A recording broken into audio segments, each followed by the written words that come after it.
보도록 하겠습니다. 교과서 31쪽입니다. 조선 건국에 협력하지 않은 운건파 사대부들은 지방에서 성리학 연구와 제자 양성에 힘썼다. 15세기 후반부터 이들의 학문을 이어가던 인사들이 이 운건파의 그 후예들이 찍어놓고 왕도 정치를 주장하고 사림이라는 세력으로 성장했다. 김종직 등의 사림은 성종 때부터 3사의 언관에 임명되어, 자, 김종직 알아두세요. 권력을 장악하고 훈구 세력을 견제했다. 그러면서 둘의 대립은 심화됩니다. 근데 성종은 되게 온화했고 사립을 인정을 해줬어요. 그래서 잘 살았지, 성종 때는. 근데 이 연산군이 즉위하면서 갈등은 커졌고 사림은 두 차례의 사화로 큰 위기를 겪었다. 무오사와 갑자사화였죠.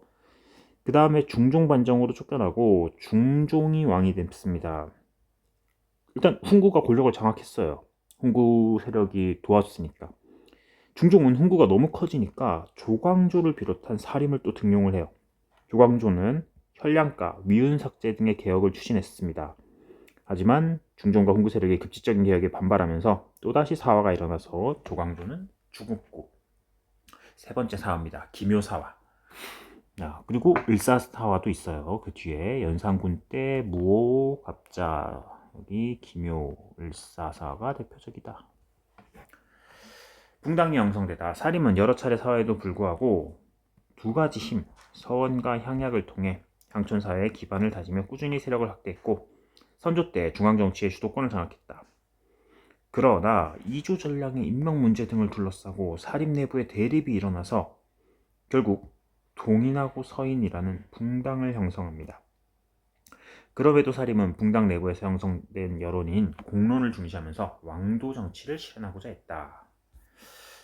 여기 보면은 뭐 이렇게 사림의 계보 나오죠. 정몽주, 온건계합파 인물이었잖아. 내려와서 뭐 김종직 나왔고 조광조, 그리고 유명한 이황이, 이런 사람들 동인과 서인으로 이렇게 구분됐습니다.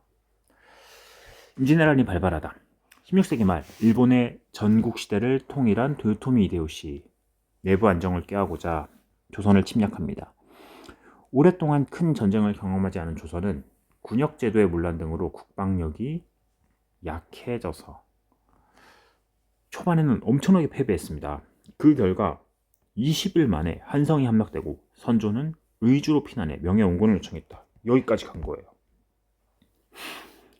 이런 가운데 이순신이 이끄는 수군, 자, 여기 반격이죠. 첫 번째 수군, 그리고 두 번째 전국에서 일어난 의병, 일본에 맞섰다. 그리고 세 번째 명예지원군과 함께 평양성을 탈환. 이후 전쟁은 교착 상태에 빠졌고 명과 일본은 휴전합상에 나섰다. 그러나 3년의 협상이 결렬되고 일본이 정유재란으로 재침을 합니다. 조선과 명의 군대는 일본의 침입을 격퇴했고 도요토미 히데요시가 사망한 후 일본군이 철수하면서 전쟁은 끝났다. 임진왜란은 조선과 명, 일본이 참전한 동아시아의 국제전으로 특히 조선을 막대한 피해를 입었다. 국토가 항폐화되고 사람이 많이 죽고, 그리고 토지대장 이런 게 해서 국가 재정에 어려움, 그래서 뭐 많이 힘들었다. 조선은 여기 문화유산 소실. 경복궁도 이때 불타버립니다. 그래서 나중에 흥선대원군 때 다시 재건해요. 경복궁 불타가지고. 외란 이후 전후 복구에 힘쓰다. 외란 이후 왕위에 오른 광해군은 토지대장과 호적을 정비하고 성곽을 수리하는 등 전후 복구를 위해 노력했다.